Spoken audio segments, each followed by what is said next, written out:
ముస్లిం వ్యక్తి చనిపోతే ఎన్ని రోజులు మైలు పాటించాలి అని ఒకరి ప్రశ్న. నేను చెప్పే సమాధానం ఏమిటంటే ఇస్లాంలో మైలు అనేదే లేదు. ముందుగా ఇది మనం గ్రహించాలి. ఎందుకు అంటే ఎవరైనా వ్యక్తి చనిపోతున్నాడు అని ముందుగానే తెలిస్తే ఆ వ్యక్తిని తన ఇంట్లో తన మంచం మీదే పడుకోబెట్టడం జరుగుతుంది. అంటే అతను ప్రాణం పోయేటప్పుడు మంచం మీదే ఉంటాడు. ఆ తర్వాత ఆ మంచాన్ని ఇంటివారు మళ్ళీ వాడుకోవడం అనేది కూడా జరుగుతుంది. కాబట్టి మైలు అనేది ఉండదు.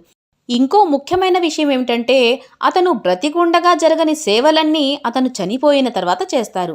అదేంటి అంటే ఆ వ్యక్తి మీద ఈగను కూడా వాలనివ్వరు. చాలా జాగ్రత్తగా అతనిని చిన్న గాయం కూడా కాకుండా ఎంతో జాగ్రత్తగా అతనిని సాగనంపడానికి ప్రయత్నం చేస్తారు. ఇంకో విషయం ఏమిటంటే వారి కుటుంబ సభ్యులు 3 రోజులు బాధపడే అవకాశం అనేది ఉంటుంది. అంటే ఆ బాధని వ్యక్తపరచవచ్చు. ఇక భార్య అయితే 4 నెలల 10 రోజుల పాటు తన ఇద్దత్ కాలాన్ని గడపాలి.